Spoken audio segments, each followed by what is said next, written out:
बिस्मिल्लाहिर्रहमानिर्रहीम। अस्सलाम वालेकुम नाज़रीन, मैं अहमद फ़वाद हूँ और आप मेरा यूट्यूब चैनल देख रहे हैं। नाज़रीन, कुछ अहम तफसीलात हैं जो कि आज की व्लॉग मैंने आपके साथ शेयर करनी है। सबसे पहले तो चीफ़ इलेक्शन कमिश्नर के इस्तीफ़े की जानिब जो हालात हैं वो बढ़ रहे हैं। ये मामला क्या है, सुप्रीम कोर्ट ऑफ पाकिस्तान से क्या जो बड़ा हुक्म है वो आने जा रहा है, क्योंकि इलेक्शन कमीशन ऑफ पाकिस्तान ने जो एक आखिरी हद थी वो भी क्रॉस कर ली है। अब तक तो इलेक्शन कमीशन ऑफ पाकिस्तान इस चीज़ के पीछे छुपता आया है कि उन्हें हुकूमत फ़ंड जारी नहीं कर रही, उन्हें सिक्योरिटी नहीं दी जा रही। लेकिन एट द एंड जब सुप्रीम कोर्ट ऑफ पाकिस्तान इन मामलात को हल करने के लिए आगे बढ़ी और अब जब ये लगने लग पड़ा कि स्टेट बैंक ऑफ पाकिस्तान ने अभी पैसे तो जारी नहीं किए, लेकिन सुप्रीम कोर्ट ऑफ पाकिस्तान के हुक्म की अदूली हुई है, हुक्म नहीं माना गया, तो इस पर कोई बड़े एक्शन से पहले ही इलेक्शन कमीशन ऑफ पाकिस्तान ने अपनी टांग बीच में अड़ाते हुए कहा है जी कि इलेक्शन अगर 8 अक्टूबर को हों तो ही ठीक है, 14 मई को इलेक्शंस नहीं हो सकते। तो ये क्या मामला है, क्या चीफ इलेक्शन कमिश्नर जो हैं वो अब इस्तीफ़ा देंगे या उनकी नाअहली होगी, इस पर कुछ तफसीलात हैं वो आपके साथ मैं शेयर करूंगा। सबसे पहले तो नाज़रीन, इलेक्शन कमीशन ऑफ पाकिस्तान ने जो आज एक रिपोर्ट जमा करवाई थी सुप्रीम कोर्ट ऑफ पाकिस्तान में फ़ंड्स जारी करने के हवाले से, फ़ंड्स मौसूल होने के हवाले से, क्योंकि सुप्रीम कोर्ट ने कहा था कि स्टेट बैंक से कहा था कि आप उस अमाउंट जारी करें और फिर इलेक्शन कमीशन से कहा था कि आपको जब अमाउंट जारी हो जाए तो आपने 18 तारीख को ही रिपोर्ट सबमिट करवानी है।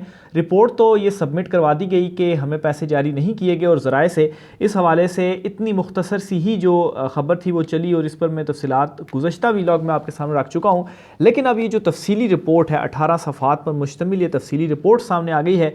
पहले ये रिपोर्ट आप मुलाहिज़ा कीजिए, इसमें 3-4 इंपॉर्टेंट पॉइंट, ज़्यादा नहीं 3-4 इंपॉर्टेंट पॉइंट आपके सामने में रखूँगा कि इलेक्शन कमीशन ने, जिसका काम ही इलेक्शन करवाना है, और इस वक्त बज़ाहिर जो चीज़ें, जो सूरत हाल चल रही है उसमें यही लग रहा है कि इलेक्शन कमीशन हर वो काम कर रहा है जो काम इनको नहीं करना चाहिए, और असल में जो इनकी ज़िम्मेदारी है इलेक्शन करवाना, वो इलेक्शन ये नहीं करवा रहे। तो पहले तो ये 3-4 इंपॉर्टेंट चीज़ें इलेक्शन के हवाले से आप सुन लें कि इन्होंने जवाब क्या जमा करवाया, क्योंकि इसी की बेस पर ही कुछ अहम तफसीलात हैं वो मैं आपके साथ शेयर करूंगा कि ये किस तरह से इस्तीफ़ा और नाअहली, ये दो चीज़ें अब फाइनल हो चुकी हैं। तो मामला इस तरीके से है, सुप्रीम कोर्ट ऑफ पाकिस्तान में ये जो रिपोर्ट जमा करवाई गई है, इसमें इलेक्शन कमीशन ऑफ पाकिस्तान ने यह मौक़िफ़ इख्तियार किया है कि इंतखाबात के लिए फ़ंड्स और अमन व अमान के लिए फ़ोर्स की अदम फराहमी से 14 मई को इंतखाबात नामुमकिन होता जा रहा है। तो ये इलेक्शन कमीशन ऑफ पाकिस्तान ने कहा है। हालांकि सुप्रीम कोर्ट ऑफ पाकिस्तान ने इलेक्शन कमीशन से कहा था कि आपने सिर्फ़ और सिर्फ जो फ़ंड्स हैं उनकी मौसूली से मुतल्लिक रिपोर्ट जमा करवानी है कि आपको फ़ंड मौसूल हुए हैं या नहीं मौसूल हुए। तो इलेक्शन कमीशन अव्वल तो ये कह रहा है कि सिक्योरिटी और जो फ़ंड्स हैं वो अभी तक नहीं मिले, तो इस वजह से 14 मई को जो इंतखाबात हैं वो नामुमकिन होता जा रहा है।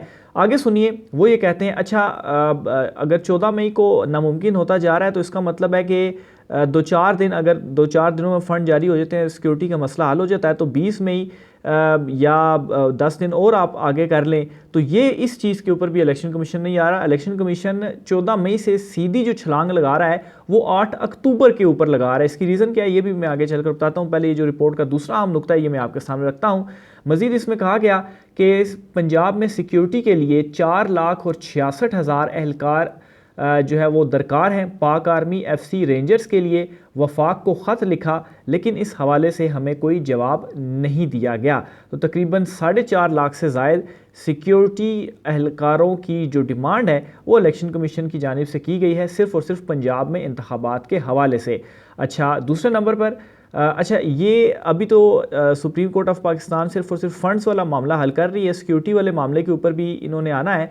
तो इलेक्शन कमीशन पहले से ही ये अब कह रहा है जी कि इतने हमें चाहिए, तो कोई जवाब हमें नहीं आ रहा, तो इसलिए मुमकिन नहीं है। अच्छा, मज़ीद वो ये कहता है कि बैलेट पेपर्स की छपाई के लिए रकम की अदायगी की आज आखिरी तारीख थी।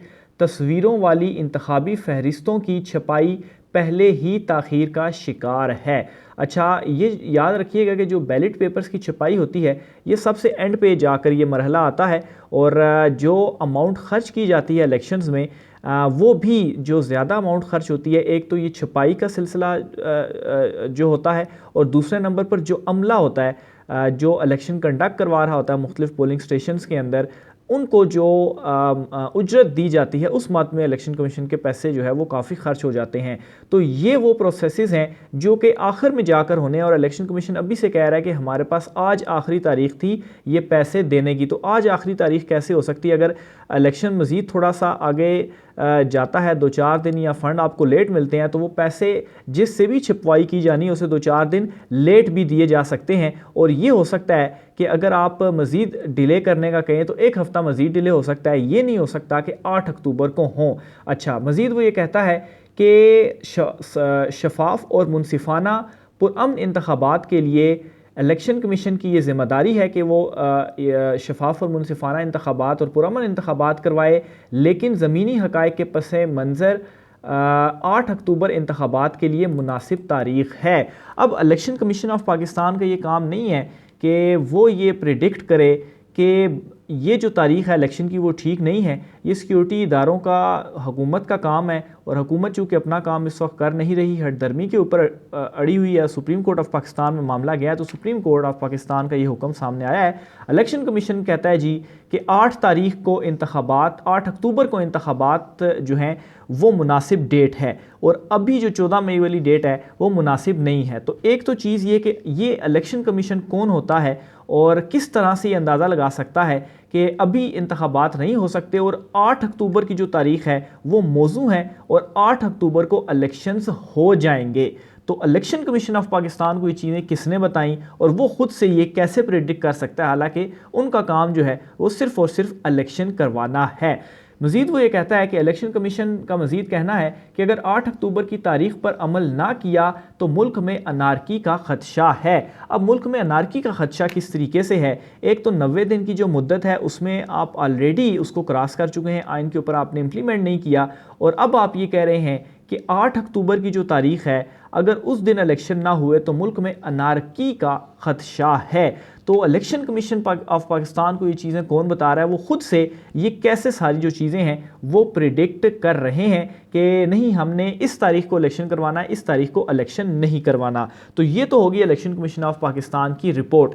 अब इस रिपोर्ट के सामने आने के बाद एक चीज़ तो तय है कि इलेक्शन कमीशन अब खुद फ्रंट पर आ चुका है कि इलेक्शंस नहीं होने, क्योंकि दूसरी तरफ जब ये चीज़ देखी गई कि सुप्रीम कोर्ट ऑफ पाकिस्तान तो अपने फ़ैसले के ऊपर इम्प्लीमेंट करवाएगी, और अगर स्टेट बैंक ने अभी ठीक है 21 अरब रुपये जारी नहीं किए, लेकिन अगर सुप्रीम कोर्ट ऑफ पाकिस्तान बुला लेती है स्टेट बैंक को और कुछ अफसरों को उड़ा देती है और फिर ये कहती है कि आप पैसे जारी करें, तो वो मजबूर हो जाएंगे। जाहिर सी बात है, ब्यूरोक्रेसी है, तो उनको पैसे जारी करने पड़ेंगे, और जब ये पैसे इलेक्शन कमीशन को मिल जाएंगे तो उस वक्त तो मज़ीद कोई जो बहाना है वो नहीं रहेगा। तो इसलिए इलेक्शन कमीशन ऑफ पाकिस्तान अब क्या कर रहा है, उसको एक किस्म का सामने लाया गया, और वो अब खुद ये कह रहा है कि इलेक्शन हो ही नहीं सकते और 8 तारीख को होने चाहिए।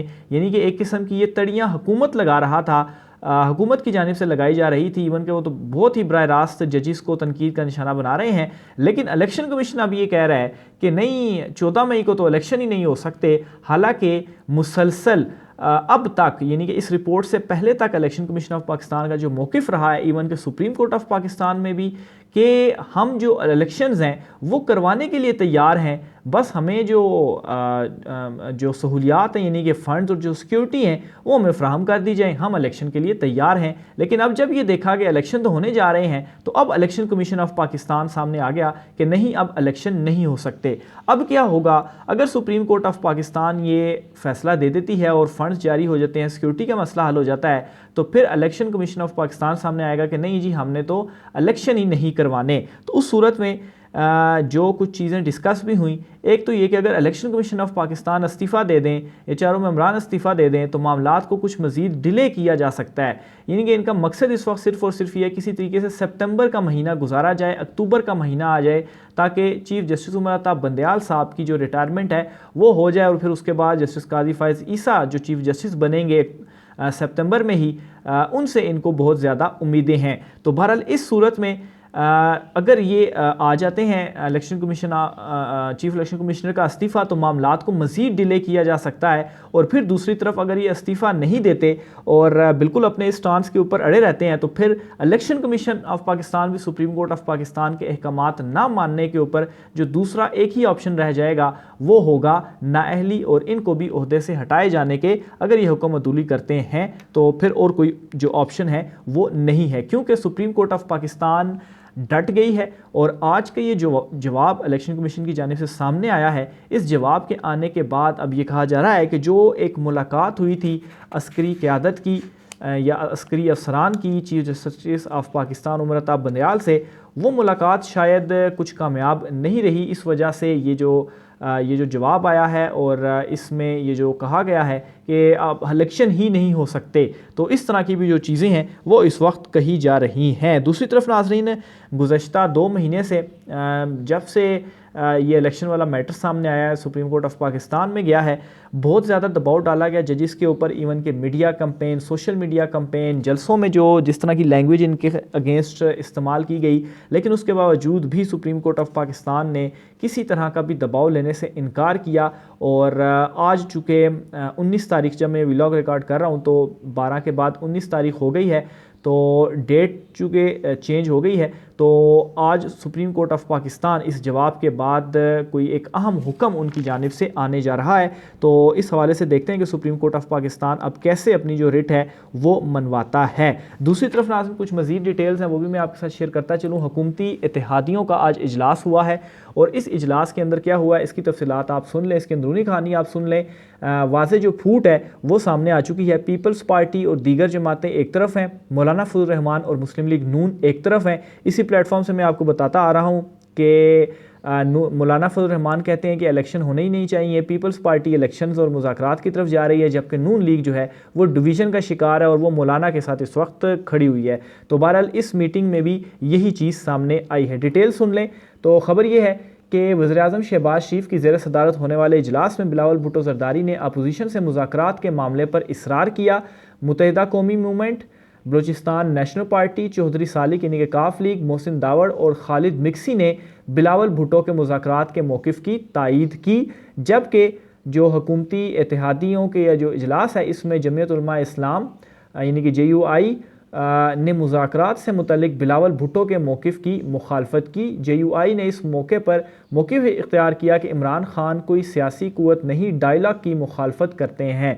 सियासी क़ुव्वत नहीं तो फिर इलेक्शन में आ जाएँ, आपको समझ लग जाएगी। असल में मसला ये पड़ा हुआ है कि अगर इमरान खान जो कह रहे हैं इलेक्शन में आएँ और इलेक्शन करवाना पड़ेगा तो मौलाना साहब के जो सारे मज़े हैं ये ख़त्म हो जाएंगे। इसके अलावा जैन भुट्टी ने दौरान इजलास मौक़िफ़ अपनाया कि हम डायलॉग के मुखालिफ नहीं है, ताहम इमरान खान जो है उनके ऊपर हम किस तरीके से भरोसा करें, यानी कि एक किस्म का गारंटी ये मांगते हैं कि इमरान खान हमें गारंटी दे दे, तो इस चीज़ की हमें कोई यकीन दहानी करवाई जाए। तो बहरहाल बिलावल भुट्टो ने यह मौक़िफ़ अपनाया कि बातचीत के दरवाज़े बंद कर देना हमारे असूलों के ख़िलाफ़ है। तो बहरहाल ये खुलकर जो इख्तलाफ है वो इस इजलास के अंदर सामने आ गया है।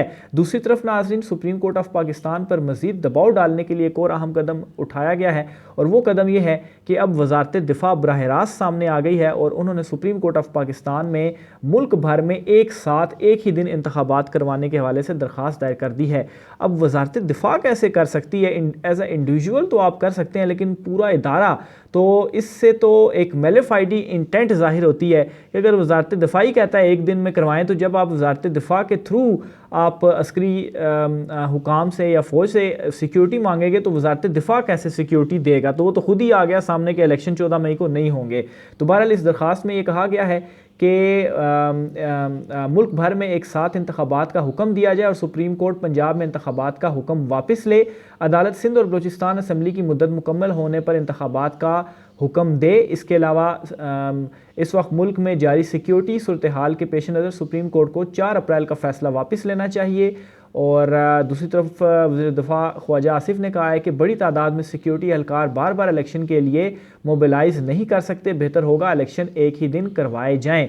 तो ये वज़ारत दिफ़ा का एक जो दरख्वास्त है वो सामने आ चुकी है। आखिर में नाज़रीन, इमरान खान साहब की जो पार्टी की टिकटों की तकसीम है इस पर भी कुछ चीज़ें आपको बताता चलूँ। तो पार्टी टिकटों की तकसीम के हवाले से आज एक अहम मुशावरत हुई है। इमरान खान साहब की और पीटीआई के जो सदर हैं इस वक्त के चौधरी परवेज़ लाई साहब कि किस किस को टिकट देना है, इसके ऊपर जो है वो मुशावरत हुई है। और इस मुशावरत के दौरान परवेज़ लाई से बातचीत के दौरान इमरान खान का कहना था कि सुप्रीम कोर्ट का फ़ैसला ना मानकर हुक्मरान गलत रवायत डाल रहे हैं, जिस पर यह कहा गया कि तौहीन अदालत पर यूसुफ रज़ा गिलानी ने नाअहली भुगती, अब शहबाज शरीफ भी भुगतेंगे। तो बहरहाल ये कुछ चीज़ें भी जो है उसमें डिस्कस की गई, लेकिन टिकटों की तकसीम जो कि आजकल में ही नाम सामने आ जाएंगे, तकरीबन कोई 15 एक के करीब, यानी कि फैसलाबाद से जो टिकट्स हैं उनके नामों की अनाउंसमेंट हो चुकी है। वो डिटेल्स मैं आपके सामने रखूँगा, लेकिन अभी मुकम्मल जो 270 हल्के हैं उनमें अनाउंसमेंट नहीं हुई। रायका सर कीजिएगा। आज के व्लॉग से इतना ही, मुझे इजाज़त दीजिए। अल्लाह हाफ़िज़।